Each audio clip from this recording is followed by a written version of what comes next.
Welcome to the Triage Method podcast. This is the Q&A episode with me, Gary McGowan, and my co-host, Mr. Patrick Farrell. For those of you new around here, this is the Triage Method podcast, as I said, and we are a health and fitness company that offer both coaching and education, and this is the podcast branch of the education section. And in this podcast in particular, what we do on a Thursday is we answer a specific question. So this is going to be a bit shorter. If you want the more comprehensive topics, we recommend listening to the longer episodes, which are released every Monday. And this week's question is a very simple one, and one that is likely to be relevant to our Irish listeners at the moment as we embark on the 5K runs again now that the gyms are closed. And that question is running bad for my knees? Okay. And this is obviously a very popular question, both among runners and among people who are thinking about taking up run or have never thought about running just because of the belief that it's going to be harmful for your knees. And at first glance, this makes a lot of sense. It seems intuitive that, pounding on the roads would be bad for your knees over time. However, one of the problems here, and this has actually been demonstrated in models that have attempted to quantify the effects of running on the knees, the problems is that if you treat the human body, which is a biological system, as a strictly mechanical system like you would a machine, then you will predict failure far sooner than is actually going to be the case. So if you were to take joints made of wood and predict, the rate at which they will wear down, like if you had a cartilage bit at the end, the rate at which that will wear down, and that's going to be a lot sooner than is really the case in the human body when we're actually looking at joints that are live. Okay, and while different tissues do have different capacities for adaptation, that is something that's important to emphasize. Like, for example, you're going to have a different level of capillarization or blood flow to muscle versus what you'll have to cartilage. Like, cartilage will have much poorer perfusion and generally a poorer recovery as a result versus muscle, for example. That doesn't mean it doesn't have the potential to adapt. And in general, what we tend to see is that when you look at models that try to predict when knees will fail, when you don't account for the potential for adaptation, they just basically vastly underestimate the capacity of the human body. So what I'm saying here is that while it makes sense that running out on the road is just going to wear your knees down over time in this kind of just time and load dependent manner, like more load, more time equals more degradation of your knees, what really happens is more so that there's kind of this wrestling between the amount of exercise that you're doing and the natural course of aging. So, for example, like one of the biggest predictors of you having quote unquote bad knees or knee osteoarthritis, for example, is age. So as you age, there's naturally going to be some degree of degradation of joint structures, and that goes for the vast majority of your joints, and it's just kind of a natural phenomena of aging, and that will take place at different rates and to different extents in different people. There's going to be genetic factors playing into that, and you might be familiar with that from the difference between two people, and you're like, hey, both of them exercise, but one of them, God, their knees just got the better of them way sooner. So with all that said, what I would say is that the most helpful way of thinking about this in terms of knee osteoarthritis is that it might happen. You might develop osteoarthritis in future in your knees, for example, but that the risk isn't necessarily higher in runners. And I think that's an interesting point, because it is often assumed that, oh yeah, you can run for years, but one of the trade-offs will be that your knees might give in eventually.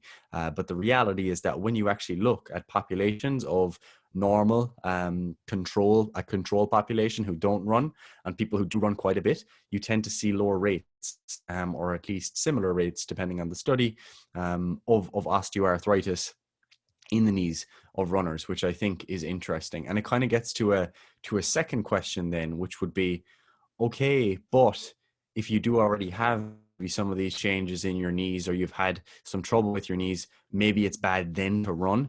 And still, even in that case, evidence doesn't seem to really point in that direction. It seems to more so suggest that it's potentially beneficial, at least benign, or at least neutral. And it doesn't seem that, taking up a bit of running if you have knee osteoarthritis is going to be a bad thing. And it all comes back to the difference in the assumptions that we make, in that you have to remember that the human body has the potential for adaptation. And if you just have this kind of movement pessimist view that humans are just going to break down when you start to load the body over time, that's just not very helpful. It's far more helpful to have a movement optimist type of approach, where you just appreciate that, we can expose ourselves to load and we can adapt to that, but that load then needs to be appropriate. So before I move on to that specific point, do you have anything to point out there, Paddy, or challenge or anything like that? Not really, not at all. I think that's all pretty intuitive to understand once you actually think beyond just a soundbite of, oh, well, I heard Jimmy down the road, he used to love running, and his knees, they exploded, basically. And this is an argument, like, obviously we're talking about running here, but this is an argument you hear, resistance training, those people squatting, they're going to blow out their knees or their back or whatever. And it's like, and it's not that simple, and also, like, if you think about it, like, think about the amount of people that you actually know, not just like heard a story of, right? The people you actually know that, had their knees blown out because of fucking running or, squatting or whatever it is, right? Versus the amount of people you actually know that did fuck all, like literally did nothing, Yeah, and that's the are thing. injured, It's like, okay, well, like, you're probably going to be injured whether you do something or not, And if you were to just, use your friend group or your extended community group, you would probably know more people that do nothing that are injured or got injured than people that do stuff and that then got injured, Yeah, absolutely. And I think that's a really important point to impress on people, because there's kind of this idea, and I speak to clients and to people we consult in relation to rehab all the time about, is that, rest is not benign.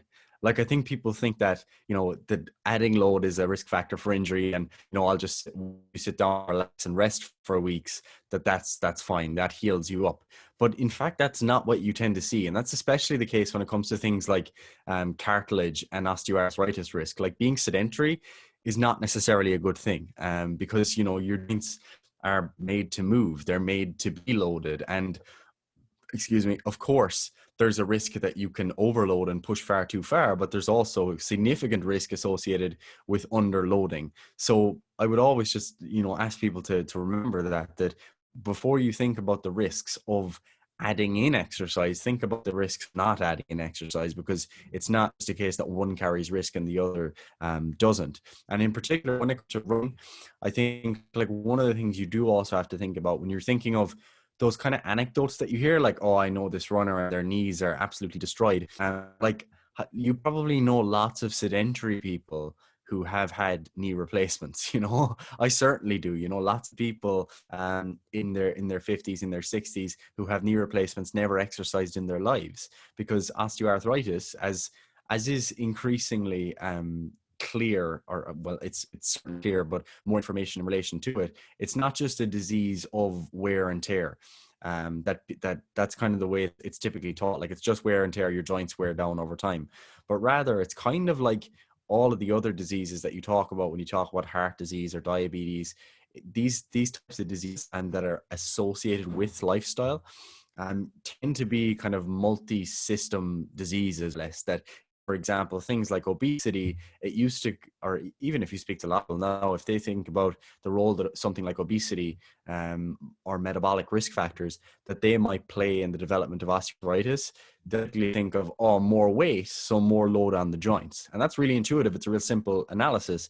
But if you actually look at, like, the physiology and the signaling that's given off excess fat tissue, there's actually a lot of chemical signals that are coming from that excess fat tissue that can be tied in with the pathophysiology of osteoarthritis. So it's about your overall health, and that's the important thing. And sorry, I should have even, I brought up the term osteoarthritis, which is pure jargon, which was just kind of my assumption, really, that when we were talking about being the knees, we're talking about osteoarthritis. And basically, for anyone listening, that's basically just kind of a disease of the joints. Basically the joint surfaces where they kind of wear down, not necessarily that they're just being worn and torn, but they are degrading to some degree. You lose thickness in the cartilage, it becomes a little bit rougher, and can have pain as a result. But in addition to that, you can also have those changes on a scan, for example. Like if you got a scan of your knee and it said that you had osteoarthritis, you can have that and have absolutely no pain as well. So it's not necessarily deterministic. But yeah, I'm kind of going around in circles there, but my overall point. Just further to that for a second. Like obviously injuries, like we say injury, and like whenever anyone says injury, like that can mean so many different things in people's minds. Mm-hmm. You know, they can be like, oh, injury, like I'm thinking like catastrophic injury. I don't know, like you get hit by a car or something, right? Or, you know, in the case of this, they're thinking like, oh, injury to the knee, like I'm thinking like, I know you tore your cruciate ligament or something, right? Now, obviously all of those things, like anything could predispose you to having those things. Like obviously I said car crash there, like literally just getting in a car could result in your injury. You know, like that is one of the major causes of injury and death for humans. You know, so it's like that is a risk factor, you know, but no one ever thinks of that when they're like, oh, let's talk about injury, you know. But again, you probably know more people that, you know, got rear-ended and had whiplash or injured their back as a result, you know. But obviously there is that subsection of people that go out running, you know, and they're ill prepared for running. And that leads to a situation where, you know, I don't know, they step incorrectly, they step wrong, and, you know, they do tear their cruciate ligament or something, you know. And obviously that's the case. But at the same time, you could do that just walking, you know, you could step off the curb and, you know, step wrong, and all of a sudden you're like, oh, I literally cranked my knee in a weird angle, and boom, you know. So like in my mind, I'm like there's degrees of preparedness for exercise, obviously, you know. Like you wouldn't just go, here, you've never done any exercise before in your life, jump under that 300 kilo bar and let's see if you can squat it, you know. You obviously wouldn't do that, right? And the same holds true for going for a run. Like if you've done nothing and you go, you know what, I'm actually just going to run 10K, like maybe your chance of injury is going to go up then, not by virtue of the fact that running is unsafe or anything, but by virtue of the fact that you are ill prepared for this, you know. Like even just from a muscular standpoint, not even looking at any joint stuff or ligaments, tendons, it's like your muscles aren't even prepared for this, you know. And they're probably the most adaptive thing, like that, you know. Well, that's probably a lie, but, you know, as one of the most adaptive tissues in the body, you know. So like obviously it's a situation of who are we talking to specifically, and, you know, what have they been doing up to this point, and that obviously dictates then their injury risk, you know. And obviously there's a lot of people that have been listening to this, and, you know, this question is brought to our attention because obviously a lot of people are going for more runs now in Ireland, at least, because again, we're back in a lockdown. So people are like, right, well, I can't go to a gym, I can't do whatever I normally do, so I'm going to take up jogging again, you know. So that's what people are doing now. Obviously it's a bit harder as well because we've got all the darkness, the wind, the rain, etc., because it's coming into winter time. But forgetting all those factors, which are, you know, potentially also risk factors, you know, you could slip on some ice or something, I don't know. For sure. The leaves, man, at the moment, the leaves are a disaster. 100%. Well, actually in Dublin, did they not do that down in the country? We cleaned them all up. Like ours are pristine. Do you know? No, it's always raining here, so just get stuck. All right. And no, we don't actually clean the leaves here either because we live in a shithole. But anyway,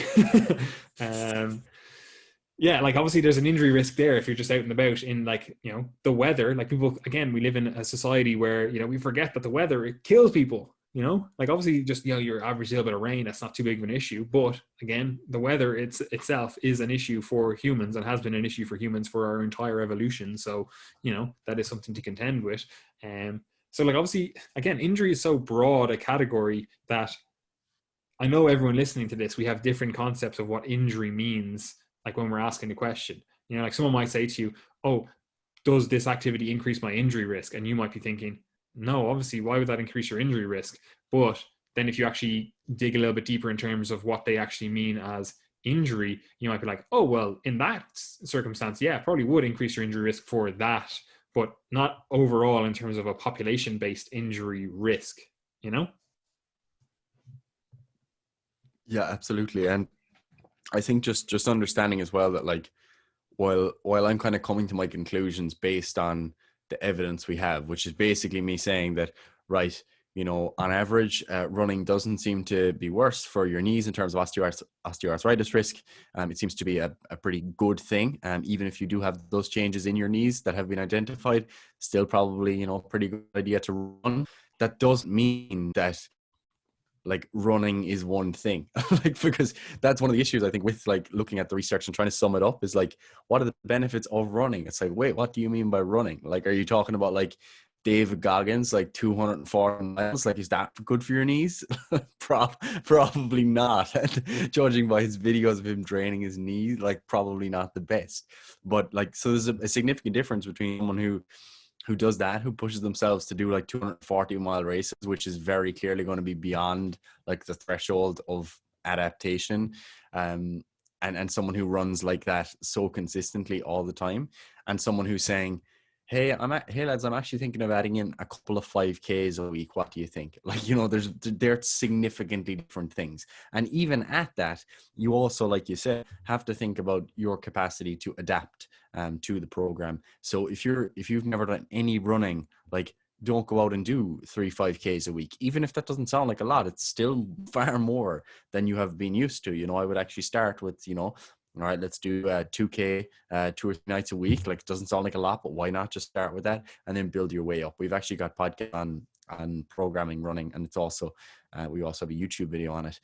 So I won't go into that. But the point there is that you have to still think about your programming before you think about injury risk. So that's why I really want to emphasize that, because I don't want to turn around and end up for running and say, oh yeah, running is always good for your knees, because that's clearly not the case. No different to weight training. Like, weight training in general is something that's going to really improve your health. But if you go and do 40 sets of your 10 rep max on squats, like, I can't stand by and say that's good for health. I'm not sure about that, because you run the risk of being injured and being overtrained or whatever. So yeah, just remember, be smart with your programming. Don't be worried about running just wearing down your knees. Recognize that you have potential to adapt. And if running is an activity that you enjoy, by all means, go ahead and do it. But with that said, don't just take 6 weeks of lockdown and a chance to like run 10K a day, because it's just, if you're not used to that, it's just not very smart. So to sum it up, Gary, if someone was to come to you and they're like, I want maximum 3-word answer for this, is running bad for my knees? What do you say? Probably not. I would say no, but I'm just going to go with probably not. All right, just to get that probably in there. Fair enough. And I would just like to point out that, first of all, I have no skin in this game, because my bias is actually against running, because I personally hate running. So Yeah. I'm going to put that out there, that I would be more inclined to be of the population that would say, yeah, running's fucking awful for your knees. Why don't you just do resistance training? However, having said that, like, that's not where the evidence points. So my bias is against this, but I'm of the same opinion of Gary, that, running is probably not bad for your knees, for the vast majority of instances. Like, I'm sure, and I know for a fact that everyone listening to this could come up with a circumstance in their head, be like, oh, what if I slipped on this leaf and, did this and, whatever. Like, of course, you can come up with circumstances that would lead to injury, or again, you're like, well, what if I was to do single leg squats after and before my runs and, try to do, unicycle backflips or whatever. And like, again, like, obviously we can come up with these situations where injury risk is increased, again, like Gary said, that can be from, just sheer volume, like, you're pulling a David Goggins on it, or by virtue of the fact you're unprepared for this activity. Like, again, like Gary said, like, running is not just one thing. Like, we could be talking about sprinting, we could be talking about long, slow runs. Like, obviously, again, it's not one thing, and we have to talk about the individual when we do talk about this. So I'm aware that you can all come up with these situations that, well, my friend did this and whatever, like, but if we're talking about a population-based recommendation, running is probably not bad for your knees. It might be bad for your specific knees, because of your injury history, because of whatever. But again, that is why we do stuff like coaching, where we, help individuals. Or if you're not involved in coaching, you can get involved in the free Facebook group and ask specific questions and give context there, if that is something that you're like, yeah, actually I wouldn't mind, knowing about if this activity is good for me or not. You can ask questions there. So with that in mind, Gary, where can people find more about us, who we are, what we do, etc.? Well, if you're a coach / personal trainer, the best thing you can do is join the Coaches Corner. That's where you can access our more specific educational content on our membership site. If you just want to kind of keep up with like what we're doing, the new content we're producing, our recommended resources, a weekly newsletter post, then you can join our Triage Method newsletter. You can subscribe to that, and that comes out weekly. You could also join the Triage Method community, which is our Facebook group, as Paddy said.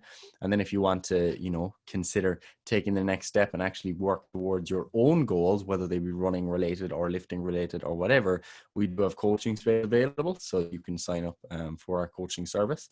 And if you just want to follow along with our stuff otherwise, you can follow Triage Method on Instagram, on YouTube, on Facebook, and even on Twitter. So if you're interested in just following along, they're good places to try and do that. Wonderful, Gary. I have nothing else to say. So as always, it is literally too easy. It's too easy.